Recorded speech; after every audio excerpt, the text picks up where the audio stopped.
Texas Democrats surrender as their state moves ahead with their new maps. We take a look at Gavin Newsom's new Twitter rent-a-personality. And we're going to talk about some scary Northern Virginia school districts and just what they're trying to do. All of that and so much more today on 10 Minute Drill.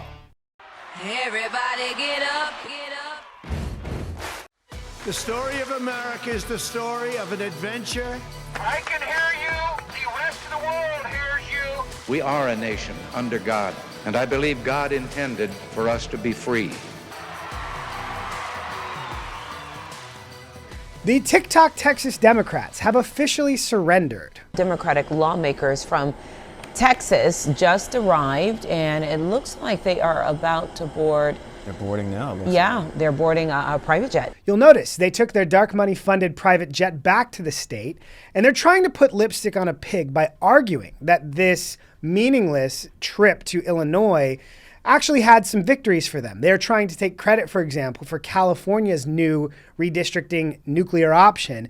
But I think the reality is the primary outcome of the Texas Democrats fleeing to Illinois is starting a national conversation about how unfair the congressional map of blue states like Illinois actually is, which has given Texas Republicans a lot more firepower for their effort to make fairer maps in Texas.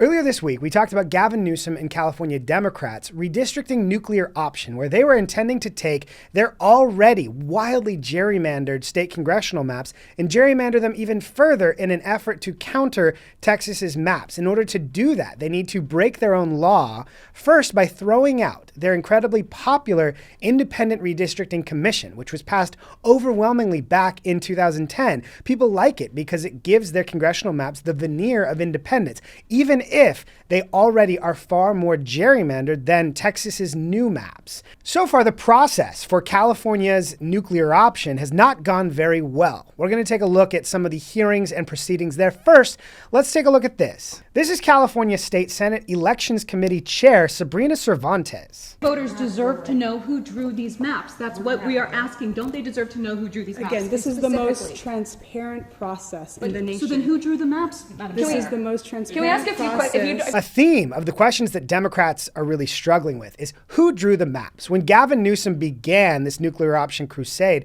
he promised that this would be an incredibly transparent process, and he also promised there would be no special interests involved here. Madam Majority Leader, I've heard all that. Who drew the maps? It's a very simple question. Names, preferably. The Assembly. The Assembly did it. Okay, I'm in the Assembly and I did not draw these maps. Well, you're not the leadership of I am a part of that group. So by association, I have been lumped in, Mr. Bennett. So I'm asking, who drew these maps? Not general The groups. legislature drew the maps. Who specifically in the legislature? The legislature drew the maps. This is transparency that we don't get to know who drew the maps. The legislature drew the maps. That was Assemblywoman Ali Macedo asking some very basic questions. And as you hear Democrats laugh and act like it's absurd to want to know who drew these maps, especially when she's being told the Assembly drew the maps, members of the committee drew the maps, but she's sitting with members of the committee who are all acknowledging they did not draw the maps. And so the who drew the maps mystery only grows. Here is Assemblywoman Gail Pellegrino. My question is, who is responsible for the maps? Specifically, who do we let California voters know are responsible for the maps that they are being presented with? Yeah. I mean, I think it was a collaboration. There were several people involved. Who specifically? I don't have the full list right here with me, but when I go to a restaurant, I don't need to meet the chef. I just enjoy the food. When I go to a restaurant, I don't need to meet the chef. That is what California Democrats think of your right to transparency about who is drawing your congressional maps. But it doesn't end there. Democrats brought in an attorney to testify about the redistricting maps and proposals. But when Republicans on that panel asked this person as a witness basic questions about who he was, here's what happened. Who are you, one more time? I'm sorry, here to answer technical questions. I'm Willis. With who? With the law firm of Wilson Renshaw.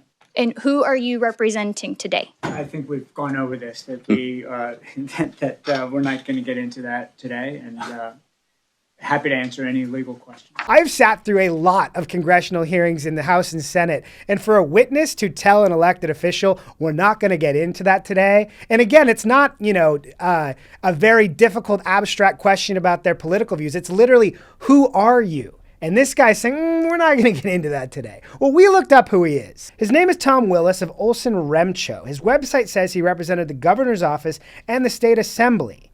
Now, for the most transparent process, you're bringing in witnesses who you won't even tell people who they are. You can't tell people who drew the maps, and you can't tell people who's funding this entire campaign. I would say there's a transparency problem. But here's a look at some of the public comments from the public comment period.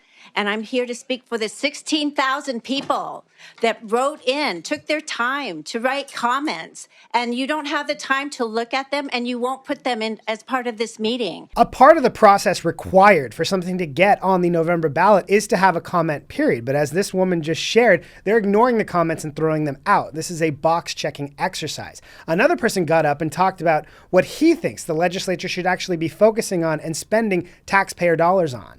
I'm a taxpayer who would definitely love to see our money going to better things. $230 million could definitely do things like helping rebuild the Palisades or communities that have been impacted by recent wildfires. Even the Business Roundtable has come out against Gavin Newsom's plan here. Chair Horacio Gonzalez, on behalf of California's Business Roundtable, one of the early sponsors of California's independent redistricting process, we urge you to reject both bills and keep our process free of politics.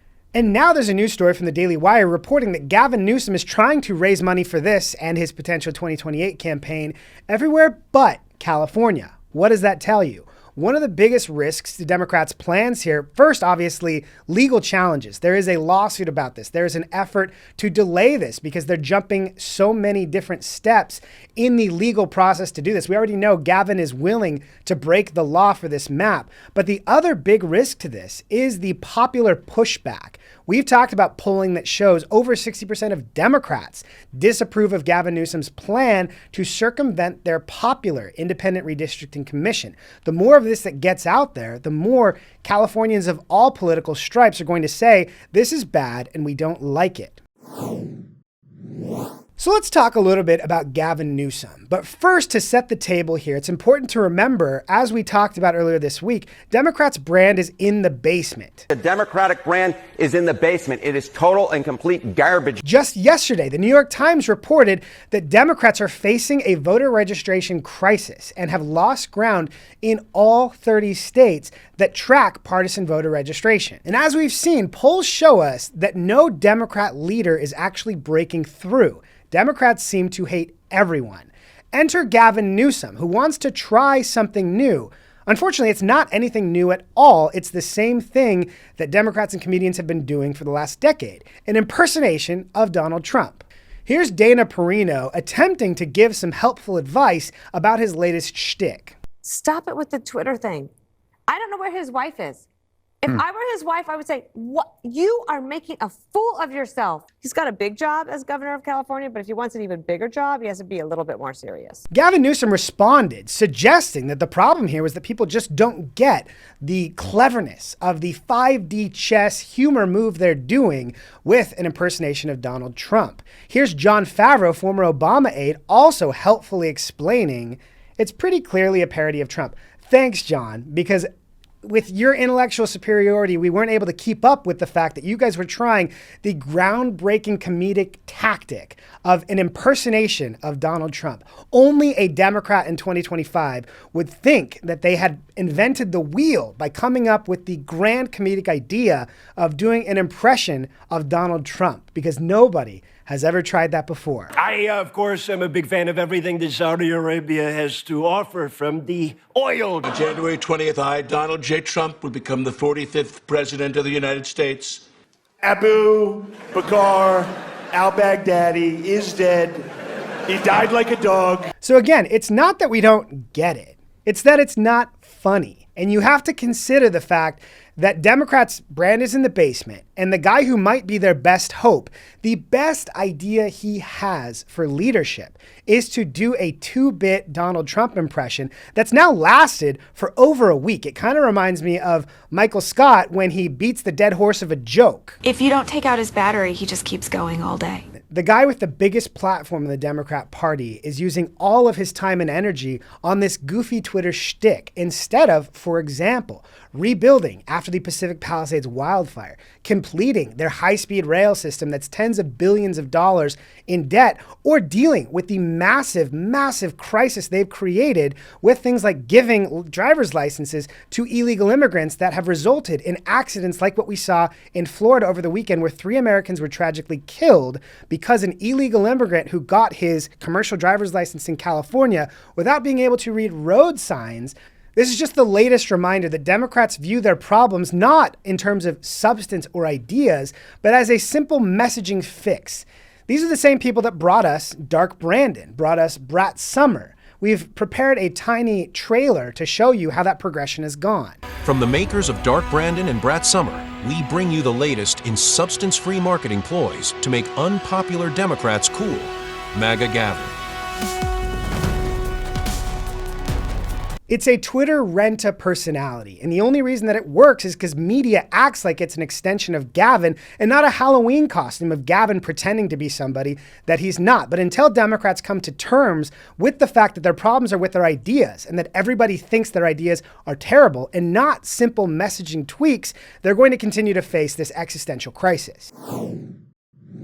We turn now to a terrible development in Northern Virginia, when a mother of a 9-year-old attending swim lessons at an Arlington Public Schools high school pool complained about a naked man loitering in the locker room. School district staff said there was nothing they could do because he claimed he was a woman.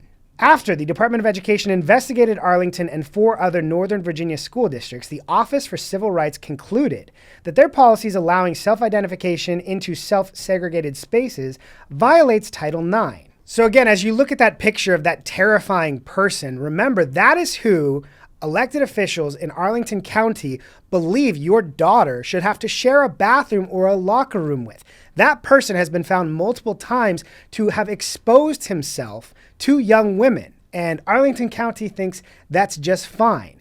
President Trump's Civil Rights Division of his Department of Justice is stepping in. Now 5 Northern Virginia school districts are going to lose federal funding. Nikki Neely of Defending Education weighed in on this.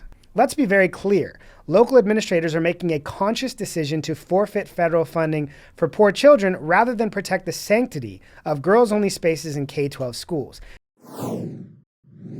One thing we've talked about extensively here on 10 Minute Drill is the fact that climate activists have done considerable damage to their own movement when they have put politics ahead of things like the science and things like rigorous research. We have another example of that. When a study published last year in the peer-reviewed journal Nature found that climate change would cost the globe $38 trillion per year by 2050, ultimately reducing GDP by 19% over the next 24 years, many media outlets were quick to jump on it.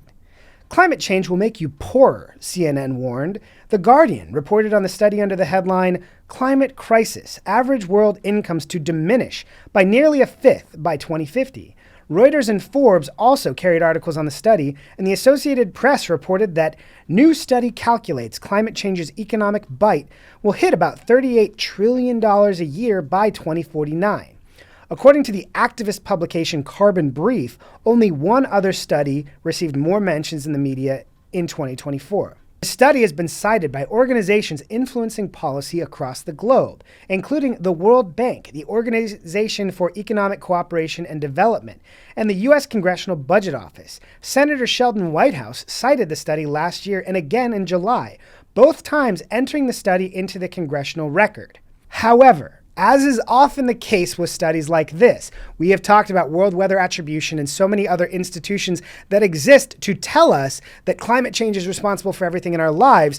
Once you pulled back the layers of this research in this study, we found that it was actually a bunch of crap. However, the study, referred to as the Potsdam study, has since been found to have serious flaws. When these are corrected, according to the researchers who uncovered the problems, it reduces the study's estimate of climate damages through 2100 by 2/3. This means the estimates aren't statistically different than zero. The estimates aren't statistically different than zero is a nice sciencey way of saying this blew up and is meaningless. So once again, you have a left-wing survey telling everyone the world's going to end. It is cited by every mainstream media outlet under the sun saying the world is ending, please panic. It is used to create new policy by organizations from the US Congress to the World Bank, only for us to find out corners were cut and it's actually all made up. Imagine that. However, Senator Whitehouse, who touted the study, didn't respond to requests for comment, asking if he intends to correct the congressional record. Imagine that. From Brat Summer to Brat Summer. We talked last week about how J.B. Pritzker's word salads are actually word sausages. J.B. Pritzker has made new news when he has announced that Illinois will be giving college tuition assistance to illegal immigrants. Slap in the face. Major blue state governor signs bill opening financial aid to illegals. Illinois Governor J.B. Pritzker signed a bill into law opening student financial aid to all residents, regardless of immigration status, including for illegal immigrants. So in the same week that we find that California's sanctuary policies of giving driver's licenses to illegal immigrants has resulted in the death of 3 Americans, J.B. Pritzker is out with his own one-up to try and also create a bigger immigration crisis by giving free college tuition to illegal immigrants funded by the taxpayers of Illinois, whether they like it or not. Talk about Brat Summer. As a user of social media, one trend that I have personally tracked and followed in the last 10 years, particularly since Donald Trump came on the scene, was the rise of the resistance ladies. These are people on social media, often also on MSNBC and other left-leaning media outlets, who are there to raise conspiracy theories about President Trump. We often refer to those conspiracy theories as BlueAnon, the left's version of QAnon. Here's one that I followed just this last week. A lot of us are feeling it. Anger is a fire. It's a spark. But a spark only matters if it lights a larger fire. And a fire only matters if we keep it burning. Explain what's happening at the Smithsonian right now and why this echoes so precisely the Gleichschaltung, the alignment of cultural life in the 1930s in Germany. That was MD Global Mom, an American Instagram user living in Germany who is a leader of the BlueAnon resistance. And the word that she used there, Gleichschaltung, was the process of the Nazi Party taking control over all aspects of Germany. It is otherwise known as coordination or Nazification.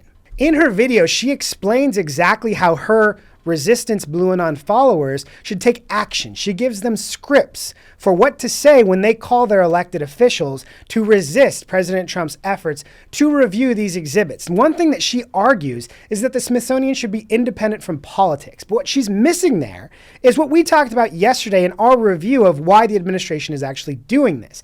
The administration wants to get politics out of these exhibits because as it is now, you can't look at a display of a dinosaur without also seeing a plaque about how fossil fuels are destroying the environment and the world around us. But if I may add one more thing, consider the absurdity of BlueAnon Queen, MD Global Mom, commenting on American free speech and free expression from Germany, a place that has no free speech and no free expression. We recently covered a 60-minute segment where law enforcement was arresting people by the dozens for criticizing their elected officials online.